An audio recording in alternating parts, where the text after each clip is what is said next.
सरकार सदन चलाओ, मोदी सरकार सदन चलाओ। संसद के शीतकालीन सत्र में दोनों सदनों में हंगामा जारी है। इस बीच राज्यसभा के सभापति जगदीप धनखड़ पर विपक्षी दलों ने बड़ा आरोप लगा दिया है। विपक्षी सांसदों का आरोप है कि सभापति सदन में पक्षपातपूर्ण व्यवहार करते हैं। इस बीच चर्चा है कि विपक्ष इसे गंभीरता से लेते हुए एक साथ लामबंद हो रहा है और राज्यसभा के सभापति के खिलाफ अविश्वास प्रस्ताव लाने की तैयारी कर रहा है। बताया जा रहा है कि ये प्रस्ताव विपक्ष के गठबंधन इंडिया अलायंस की ओर से लाया जा सकता है, जिस पर आम आदमी पार्टी, तृणमूल कांग्रेस, समाजवादी पार्टी समेत कुछ और दलों ने भी अपना समर्थन दे दिया है। इसे लेकर विपक्षी सांसदों का कहना है कि सभापति धनखड़ ने राज्यसभा में पक्षपात तरीके से काम किया, जिसकी वजह से उन्हें कदम उठाना पड़ रहा है। विपक्ष के सांसदों ने संविधान के अनुच्छेद 67B के तहत अविश्वास प्रस्ताव लाने की बात कही है। ताजा अपडेट्स के मुताबिक इस प्रस्ताव के समर्थन में कई विपक्षी सांसदों ने हस्ताक्षर भी कर दिए हैं और अब इसे प्रस्तावित करने की योजना बनाई जा रही है। आज जो हमें देखने को मिला बहुत बहुत अद्भुत था, आश्चर्यजनक था और बहुत, मैं कह सकता हूं, दुर्भाग्यपूर्ण भी था, क्योंकि जो चेयरमैन साहब है वो अंपायर होते हैं, वो निष्पक्ष होते हैं, पर आज नेता प्रतिपक्ष को मौका नहीं मिला बोलने का। सदन के नेता को बहुत सारे मौके मिले और चुन चुन कर सरकार, बीजेपी के जो सांसद हैं उनको बुलाया गया कि बोलो, आपको क्या बोलना है। और एक सांसद भुवनेश्वर कलिता जी को कहा गया, वो कुछ बोल रहे थे और चेयर से प्रोत्साहन आता है, नाम किसका है, नाम किसका है, नाम किसका है। तो एक तरफ से ये देखा जाए तो भड़काया जा रहा है सांसदों को बोलने के लिए। ये बड़ा दुर्भाग्यपूर्ण बात है कि चेयरमैन साहब का हम बहुत सम्मान करते हैं, वो एक सम्मानित व्यक्ति हैं, बड़े देश के बड़े वकील हैं, गवर्नर साहब रह चुके हैं, किसानों पर उन्होंने अपनी चिंता जताई है, दर्द और पीड़ा जताई है पिछले 4-5 दिनों में। पर मुझे पता नहीं आज क्या उनकी मजबूरी हो गई कि नेता प्रतिपक्ष को बोलने ही नहीं दिया। और रणनीति 11 बजे से साफ थी और मैंने खुद पूछा, जब चेयरमैन साहब ने बुलाया, नड्डा साहब को बुलाया, खड़गे जी को बुलाया, मैं था, प्रमोद तिवारी जी थे, तिरुचि शिवाजी जी थे, दिग्विजय सिंह जी थे, हमने एक ही मांग कही। हमने और किसी लंबा चौड़ा उन्होंने एक बयान दिया है, उसमें बिल्कुल उस पर कोई बातचीत नहीं हुई। हमारी ये मांग थी कि सरकार स्पष्ट करे कि वो सदन चलाना चाहती है कि नहीं। नड्डा साहब हंसने लगे। और दूसरी बात जो हमने कही, खड़गे जी ने कहा, मैंने कहा, सभी लोगों ने कहा, तिरुचि शिवा ने भी कहा कि नेता प्रतिपक्ष को पूरा मौका मिलना चाहिए, उनको बीच में उनको रोकना नहीं चाहिए। तो यही बात हुई, आप मौका दीजिए, बात कीजिए। तो करीब आधे घंटे तक बातचीत हुई और उन्होंने फिर 10:30 बजे को बुलाया है। देखिए, हाँ, बिल्कुल पारदर्शिता से हम काम कर रहे हैं। हमारी रणनीति रचनात्मक सहयोग की रणनीति है। हम मुद्दे उठाते रहेंगे, नोटिस देते रहेंगे, आप उसको स्वीकारें न स्वीकारें वो आपका अधिकार बनता है।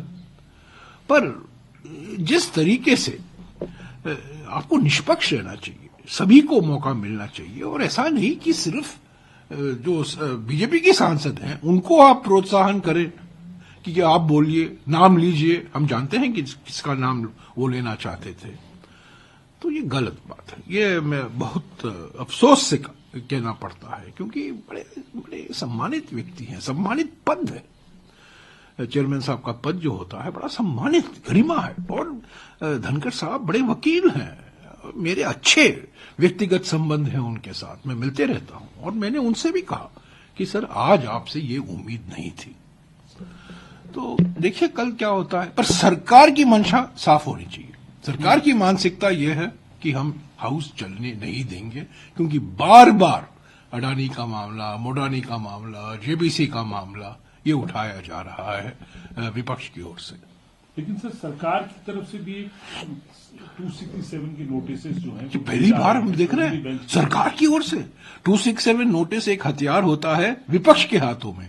पर आज हम देख रहे हैं कि 6-7 सांसदों ने वही नोटिस सरकार के सांसद यानी कि ट्रेजरी बेंचेस बीजेपी के सांसद दे रहे हैं, तो बिल्कुल साफ था कि ये सदन नहीं चलाना चाहते हैं, बहस नहीं चाहते हैं, मोडानी अडानी पर बहस नहीं चाहते हैं।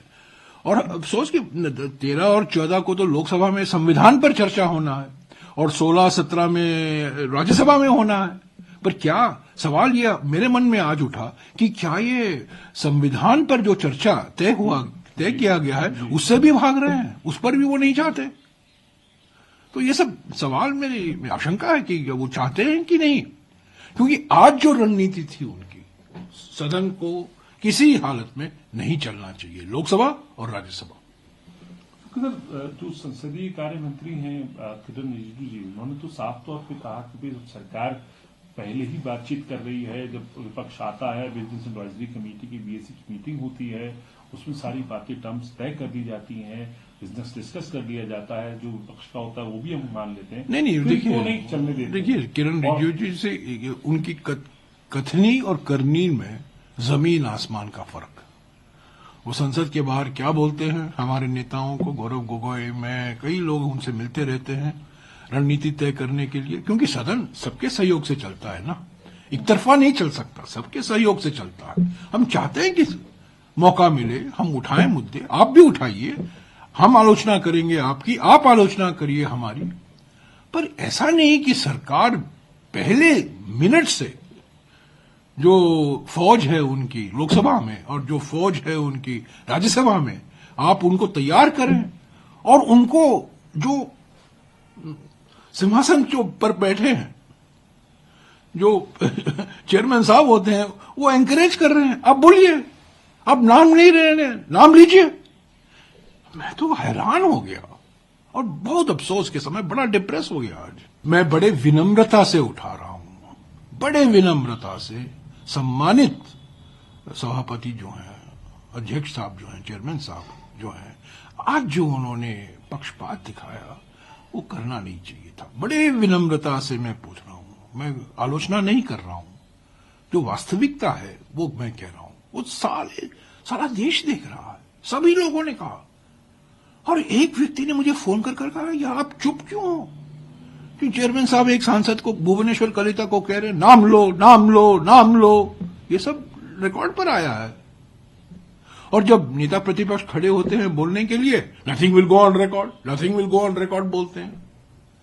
देखिए मैं फिर से दोहरा हूं, मेरे बहुत अच्छे संबंध हैं व्यक्तिगत तौर से, मैं उनका बहुत सम्मान करता हूं, जाने माने वकील है, संवैधानिक मामलों पर उनकी बहुत जानकारी है और वो गवर्नर रह चुके हैं, कांग्रेस पार्टी में कई साल उनके कई दोस्त कांग्रेस पार्टी में हैं, कांग्रेस पार्टी के वो विधायक रहे हैं।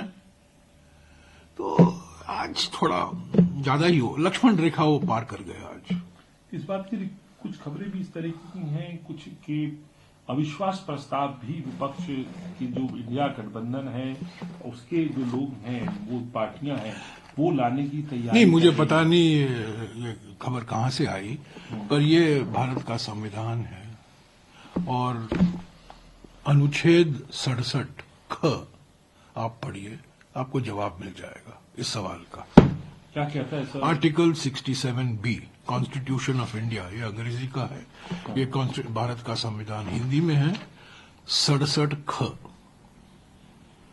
क्या प्रावधान है, उस प्रावधान तो संविधान में मौजूद है। बस मैं इसके बारे में और कुछ नहीं कहूंगा। आज संभावना ऐसी हो सकती है आगे भविष्य में। अनुच्छेद 67 ख